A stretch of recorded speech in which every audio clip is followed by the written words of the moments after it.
Hello friends, welcome back to my YouTube channel এমার্স classes. তো বন্ধুরা, তোমরা যারা ডাব্লিউপি অয়েল সফটওয়্যারের মেন এক্সাম দেবে, তোমাদের জন্য মেকানিক্স চ্যাপ্টার থেকে আরও একটি গুরুত্বপূর্ণ প্র্যাকটিস সেট নিয়ে চলে এসেছি, যেখানটায় আমি নিউটনের তৃতীয় সূত্র এবং কাইনেটিক এনার্জিটা কভার করব।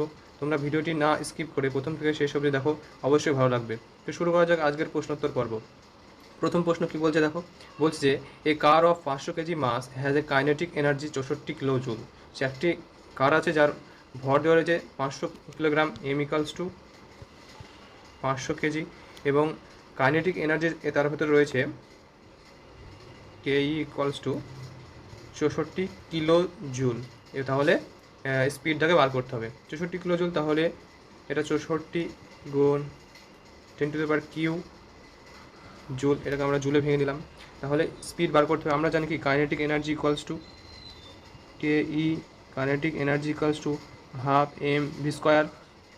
তাহলে এখানটা কে ইর ভ্যালু দেওয়া রয়েছে 64 ইন্টু 1000 ইকুয়ালস টু হাফ, ভর দিয়ে রয়েছে 500, এবং আমাকে ভেলোসিটিটা বার করতে হবে।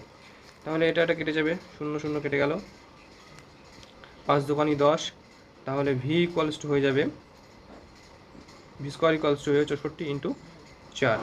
তাহলে ভি ইকুয়ালস টু 8 গুণ 2 16 হয়ে যাবে, 16 মিটার পার সেকেন্ড হয়ে যাবে এর বেগ। অপশন এ হয়ে যাবে সঠিক উত্তর। নেক্সট কোশ্চেন বলছে যে a man increase the speed of his car from 10 metre per second to 20 metre per second on the level road. The ratio of final kinetic energy and initial kinetic energy. বলছে যে a man increase the speed of his car from 10 metre per second to 20 metre per second on the level road. বলছে একটি মানুষ তার গাড়ির স্পিডকে 10 metre per second থেকে 20 metre পার সেকেন্ডে তার স্পিড বাড়িয়ে দিল। তাহলে the ratio of final kinetic energy and initial kinetic energy, তার যে প্রাথমিক গতিশক্তি রয়েছে এবং ফাইনাল গতিশক্তি রয়েছে, তাদের অনুপাতকে আমাদের বার করতে হবে। এখানে দেখো initial speed U equals to দেওয়া রয়েছে 10 মিটার পার সেকেন্ড, এবং final speed V equals to দেওয়া রয়েছে 20 মিটার পার সেকেন্ড। তাহলে কাইনেটিক এনার্জি ফর্মুলা আমরা জানি কি, K E equals to half M V square. তাহলে রেশিও অফ কাইনেটিক এনার্জি কী হবে, half M V square by half M U square. কারণটা ইউটা কী ছিল, ইনিশিয়াল ভেলোসিটি। তাহলে এম ভি স্কোয়ার এর হাফ এম কেটে যাবে, তাহলে V square by U square পড়ে থাকবে। তাহলে V square by U square মানে 20 স্কোয়ার বাই 10 স্কোয়ার, অতএব 4:1 হয়ে যাবে সঠিক উত্তর। অপশন 3 হয়ে যাবে সঠিক উত্তর। পরবর্তী কোশ্চেন বলছে যে an object of mass 2000 gram possesses 100 joule. বলছে একটি অবজেক্ট রয়েছে যার ভর রয়েছে 2000 গ্রাম এবং প্রসেসেস 100 জুল কাইনেটিক এনার্জি, এবং কাইনেটিক এনার্জি দেওয়া রয়েছে কত, 100 joule. The object must be moving with speed. তাহলে ওই অবজেক্টটির স্পিড কত হবে আমাদেরকে নির্ণয় করতে হবে। তাহলে দেখো মাস এম ইকুয়ালস টু দেওয়া রয়েছে 2000 গ্রাম, তাহলে এটাকে কেজিতে কনভার্ট করলে হয়ে যাবে 2 কেজি। কাইনেটিক এনার্জি দেওয়া রয়েছে 100 জুল, তাহলে ওই অবজেক্টের স্পিড বার করতে হবে। তাহলে জানি kinetic energy K E equals to half M V square. Same question, তাহলে 100 joule equals to half M 2 into V square. তাহলে 2 কেটে যায়, ভি স্কোয়ার ইকুয়ালস টু 100, অতএব V equals to 10 metre per second. Option 1 হয়ে যাবে সঠিক উত্তর।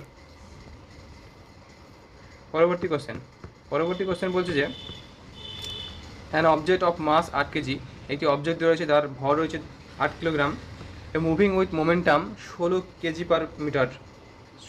KG metre per second, এবং যার ভরবেগ রয়েছে 16 কেজি মিটার পার সেকেন্ড।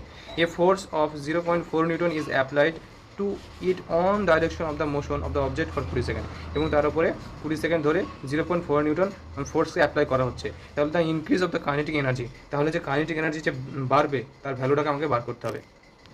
দেখো অঙ্কটা ভালোভাবে দেখো তোমরা। বলছে যে প্রথমে দেওয়া রয়েছে কি মাস দেওয়া রয়েছে কত, এম ইকালস টু 8 কেজি।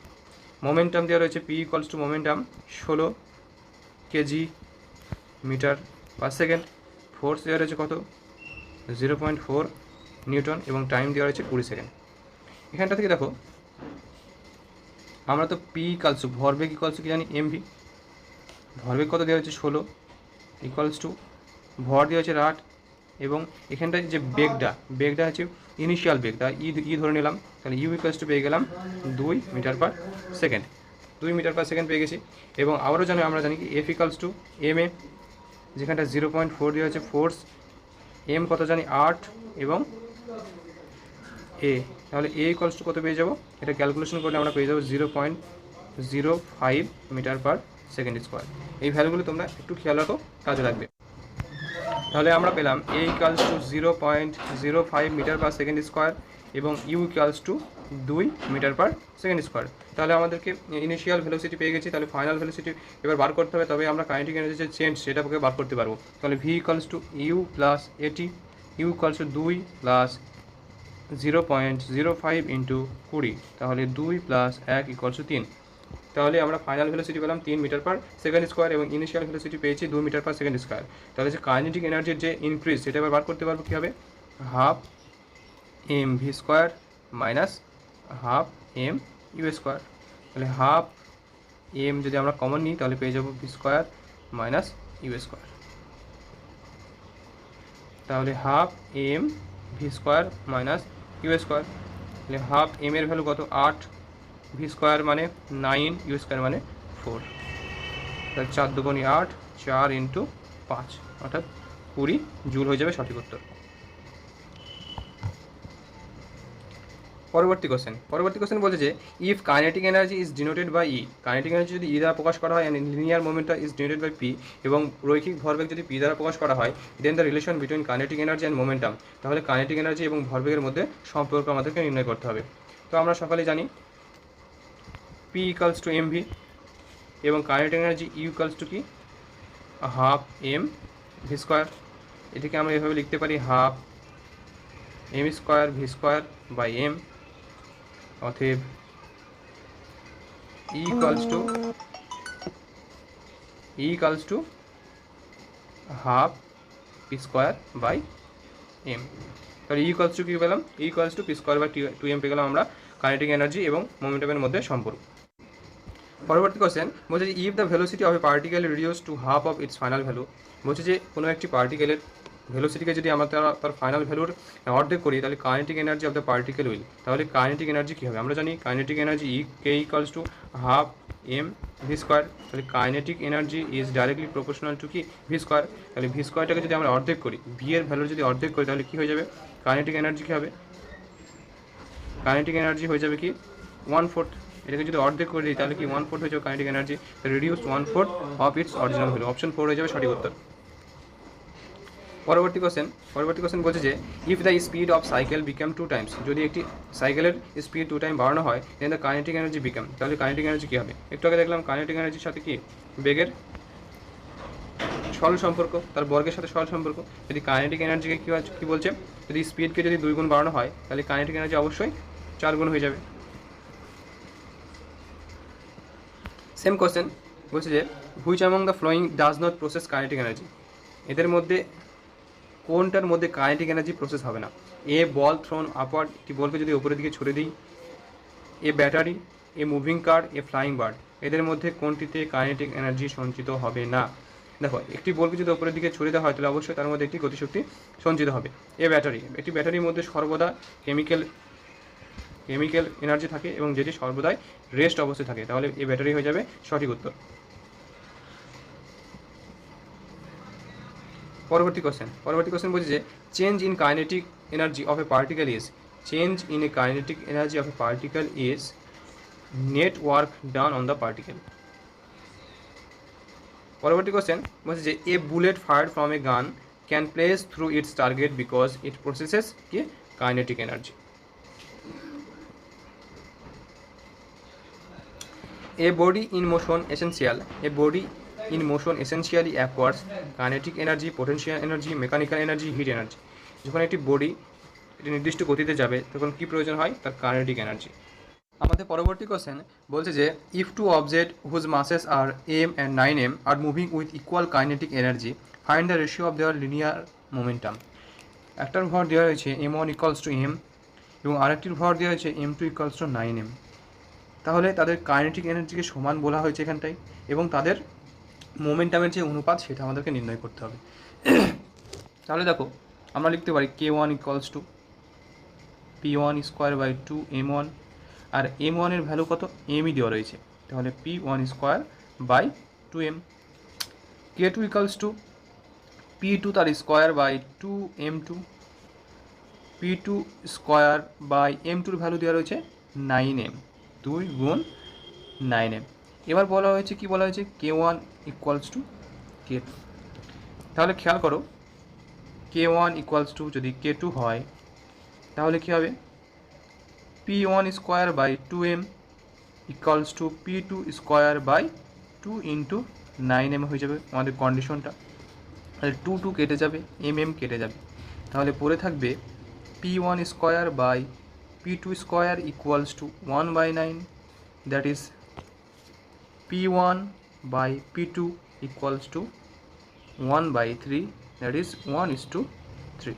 তাহলে এটির জন্য আমাদের সঠিক উত্তর হয়ে যাবে 1:3, অপশন 2 হয়ে যাবে রাইট অ্যান্সার। পরবর্তী কোশ্চেন, খুবই গুরুত্বপূর্ণ একটি কোশ্চেন, ভালোভাবে তোমরা খেয়াল করো। বলছে যে two bodies of mass m1 and m2 are acted upon by constant force F for a t time। দুটি বডি দেওয়া রয়েছে যাদের ভর m1 এবং m2 এবং তাদের উপরে একটি কনস্ট্যান্ট ফোর্স ক্রিয়া করছে t সময় ধরে। দে স্টার্টেড ফ্রম রেস্ট, তারা রেস্ট থেকে শুরু করেছে, অ্যান্ড অ্যাকিউর কাইনেটিক এনার্জি E1 এবং E2, এবং তাদের গতিশক্তি হচ্ছে E1 এবং E2। তাহলে E1 বা E2 এর অনুপাত কত হবে আমাদের নির্ণয় করতে হবে। যেহেতু দেখো ইনিশিয়াল ভ্যালু দেখো রেস্ট অবস্থায় আছে, তাহলে প্রথমেই ইউ ইকুয়ালস টু কত, 0। তারপর আমরা জানি এফ ইকুয়ালস টু কি, এম এ, তাহলে F equals to m1 a1 ধরে নিলাম, যেহেতু ফোর্স কনস্ট্যান্ট তাই এফের কোনো পরিবর্তনই হবে না। তাহলে a1 ইকুয়ালস টু কি, f1 বাই m1। এবার আমরা কি জানি, v equals to U plus at. ভিকে যদি আমরা v1 ধরি আর ইউ এর ভ্যালু কত, ইউ হচ্ছে রেস্ট অবস্থায় আছে, initial velocity 0 plus F by m1 into T. তাহলে v2 ভ্যালু আমরা পেয়ে যাব f by m2 into T. Similarly এটা v1 বার হলো এবং v2 হবে সিমিলারলি, এটা v2 ভ্যালু বার হয়ে গেছে, v1 ভ্যালু কত হবে, v1 এর ভ্যালুটাই হবে f বাই m1 ইন্টু টি। এটা হচ্ছে v1 আর এটা হচ্ছে v2। এবার পরবর্তী স্টেপ কী হবে, পরবর্তী স্টেপ বলছে ratio of kinetic energy E1 by E2 equals to কী হবে, হাফ m1 v1 তার square by half m2 v2 তার স্কোয়ার। তাহলে প্রথম ক্ষেত্রে ভ্যালুটা হবে half m1 f by m1 তার square by half m2 f by m2 তার স্কোয়ার। তাহলে এটিকে যদি আমরা ক্যালকুলেশন করি তাহলে আমরা পাবো E1 by E2 equals two m2 by m1। তাহলে the ratio of kinetic energy equals to m1 by m2, option 1 হয়ে যাবে সঠিক উত্তর। পরবর্তী কোশ্চেন বলছে যে which of the following statement is not correct about the conclusion of kinetic energy. নিচের যে অপশনগুলো দিয়েছে সেই অপশনগুলির মধ্যে কাইনেটিক এনার্জির ক্ষেত্রে কোনটি সঠিক নয়।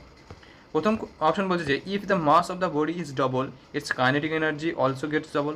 যদি কোনো একটা বস্তুর ভরকে ডবল করা হয় তাহলে কাইনেটিক এনার্জিও ডবল হয়ে যাবে। দেখা যাক কী হয়, আমরা জানি কি E equals to half M V square. তাহলে এখানটায় গতিশক্তিটা ভরের সাথে সমানুপাতিক এবং বেগের বর্গের সমানুপাতিক।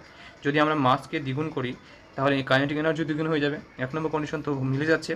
অপশন 2 বলছে if the mass of the body is half the kinetic energy also get half. যদি আমরা ভরকে যদি হাফ করি, এটাকে যদি আমরা হাফ করে দিই তাহলে কাইনেটিক এনার্জি হাফ হয়ে যাবে, কারণ এর সাথে সরল সম্পর্ক। If the velocity of body is double, যদি বেগকে এবার দ্বিগুণ করি তাহলে কাইনেটিক এনার্জি 4 টাইম, অবশ্যই 4 টাইম হবে, কারণ এটার সাথে এর বর্গের সমানুপাতিক। নেক্সট 4 নম্বর বলছে যে if the velocity of a body gets half, যদি ভেলোসিটিকে যদি আমরা হাফ করে দিই তাহলে then its kinetic energy become double. যে ভেলোসিটি যদি আমরা হাফ করে দিই তাহলে কাইনেটিক এনার্জি কী হবে, কাইনেটিক এনার্জি হয়ে যাবে 1/4। তাহলে অপশন 4 হয়ে যাবে সঠিক উত্তর, কারণ এটি ভুল দেওয়া রয়েছে, এই স্টেটমেন্টটি ভুল, অপশন 4 হয়ে যাবে রাইট অ্যান্সার। পরবর্তী কোশ্চেন বলছে যে if A light and heavy body have equal kinetic, বলছে এটি ভারী এবং এটি হালকা বস্তু যদি ইকুয়াল কাইনেটিক এনার্জি থাকে, which one has greater momentum, তাহলে এদের মধ্যে কার মোমেন্টাম বেশি হবে। দেখা যাক কার মোমেন্টাম বেশি হয়। আমরা কি জানি, K equals to P square by 2m। তাহলে পি ইকুয়ালস টু কী হচ্ছে 2mk, P square equals 2mk। তাহলে পি ইকুয়ালস টু কি √2mk। তাহলে এখানে মোমেন্টামটা কী হচ্ছে, ভরের ওপর নির্ভর করছে। ভরের সাথে মোমেন্টাম কি সরল সম্পর্ক হচ্ছে। যদি ভরকে আমরা বাড়াই তাহলে মোমেন্টামও বেড়ে যাবে, ভরকে যদি আমরা কমাই তাহলে মোমেন্টামও কমে যাবে। তাহলে অবশ্যই হেভি বডির কাইনেটিক এনার্জি বেশি হবে। অপশন 2 হয়ে যাবে সঠিক উত্তর। পরবর্তী কোশ্চেন বলছে যে kinetic energy of 2 bodies of 1 KG and 4 KG. বলছে যে দুটি বস্তুর গতিশক্তি 1 কেজি গতিশক্তি রয়েছে, যার ভর দেওয়া আছে 1 কেজি এবং 4 KG are the same the ratio of there momentum, এবং আমাদের মোমেন্টামের অনুপাতটাকে বার করতে হবে। আমরা কি জানি, একটু আগে দেখলাম P equals to √2mke kinetic energy. তাহলে তাদের ভরবেগের রেশিও বার করতে বলেছে, তাহলে ভরবেগের রেশিও কী হবে, P1 by P2 equals two √2m1 ke1 by √2m2 ke2। তাহলে আমরা পেয়ে যাব কি, যেহেতু কাইনেটিক এনার্জি দুটি সমান বলা হয়েছে, তাহলে এই দুটো কেটে যাবে, 2 কেটে যাবে, পরে থাকবে √m1 বাই m2। তাহলে m1 বাই m2 ভ্যালু কত দেওয়া আছে, একটার মান দেওয়া রয়েছে 1 আর একটি মান দেওয়া আছে 4, তাহলে এটা হয়ে যাবে 1/2, দ্যাট ইজ 1:2। তাহলে অপশন 2 হয়ে যাবে সঠিক উত্তর। পরবর্তী কোশ্চেন বলছে যে the kinetic energy of a body is increase 3 Times. বলছে যে একটি বস্তুর কাইনেটিক এনার্জি যদি 3 গুণ বাড়ানো হয়, then the increase of momentum, তাহলে ভরবেগের কী পরিবর্তন হবে। দেখো গিভেন দ্যাট কী দেওয়া রয়েছে, 3k1 যদি ধরি ইকুয়ালস টু k2 দেওয়া রয়েছে। তাহলে এখানটায় 3 গুণ কাইনেটিক এনার্জি মান কত হবে, P1 square by 2m equals to P2 square by 2m। 2m কেটে যাবে, তাহলে পরে থাকবে কি P1 ইকুয়ালস টু কী হবে, P1 স্কোয়ার বাই P2টাকে বের করে নিই, P2 স্কোয়ার, পরে থাকবে কি 1/3। তাহলে P2 square equals two 3 P1 এর স্কোয়ার, তাহলে P2 ইকুয়ালস টু √3 P1, আর √3 ভ্যালু আমরা কি জানি 1.732 অফ P1। তাহলে অপশন 4 হয়ে যাবে সঠিক উত্তর। নেক্সট কোশ্চেন বলছে যে an object of mass 20 kg, এটি বস্তু দেওয়া রয়েছে, তার ভর দেওয়া রয়েছে 20 kg, with moving uniform velocity 2 metre per second square, অভিন্ন গতিবেগ নিয়ে চলছে 2 metre per second square. What is the kinetic energy possessed by object, তাহলে ওই অবজেক্ট দ্বারা গতিশক্তি কী হবে। মাস অফ দ্য অবজেক্ট কী দেওয়া রয়েছে, m equals to 20 kg, velocity of the object v equals to 2 metre per second. তাহলে কাইনেটিক এনার্জি ইকুয়ালস টু কী হবে, half m v square equals to half m square 10, অর্থাৎ 4×10 joule, 40 joule হয়ে যাবে সঠিক উত্তর। পরবর্তী কোশ্চেন বলছে যে when we kick A stone, আমরা যখন একটা পাথরকে লাথি মারি, উই গেট হার্ট, আমরা ব্যথা অনুভূতি হয়। Due to which one of the following properties does it happen, নিচের কোন ঘটনার জন্য এটি হয়। অপশনগুলি হলো ইনার্শিয়া, মোমেন্টাম, রিয়াকশন, ভেলোসিটি। তাহলে নিউটনের তৃতীয় সূত্র কী বলছে, প্রত্যেক ক্রিয়ার সমান এবং বিপরীতমুখী প্রতিক্রিয়া আছে। যখন আমরা পাথরে আমরা কিক মারি, তখন পাথরটি আমাদের উপর একটি প্রতিক্রিয়া বল সৃষ্টি করে, সেজন্য আমাদের আঘাত পায়। তাহলে এই কোশ্চেনটির জন্য সঠিক উত্তর হয়ে যাবে রিয়াকশন। পরবর্তী কোশ্চেন বলছে যে the forward momentum on the swimming take place because of, বলছে যে আমরা যখন সাঁতার কাটি তখন যে সামনের দিকে ভরবেগ ক্রিয়া করে, সেটা কোন ঘটনার জন্য ঘটে। Third law of motion, fourth law of motion, second law of motion, first law of motion. তো নিউটনের তৃতীয় সূত্র অনুসারে এটি ঘটে। নিউটনের তৃতীয় সূত্রতে যখন আমরা সাঁতার কাটি, তখন জলের উপর একটি ক্রিয়া কাজ করে এবং জল আমাদের উপর প্রতিক্রিয়া বল ক্রিয়া করায়, সেই জন্য এই ঘটনাটি ঘটে থাকে। তাহলে অপশন এ হয়ে যাবে সঠিক উত্তর। পরবর্তী কোশ্চেন বলছে which of the following is an example of Newton third law. নিচের কোনটি নিউটনের তৃতীয় সূত্রের উদাহরণ? Walking, gun firing, rocket launching, all of the above an example of Newton third law. তো তোমরা সকলে জানো এগুলো সবই হচ্ছে নিউটনের তৃতীয় সূত্রের এক্সাম্পল। তাহলে অপশন 4 যাও সঠিক উত্তর, all of the above example of Newton third law. তো বন্ধুরা আজকের ভিডিওটি এই পর্যন্তই। ভিডিওটি যদি ভালো লেগে থাকে তাহলে অবশ্যই লাইক, কমেন্ট, শেয়ার করতে ভুলো না। আর অবশ্যই চ্যানেলটিকে সাবস্ক্রাইব করে পাশে থেকো পরবর্তীতে আরও সুন্দর সুন্দর ভিডিও পেতে। তো আজকের ভিডিওটি এই পর্যন্তই, দেখা হচ্ছে পরবর্তীতে। Thanks for watching.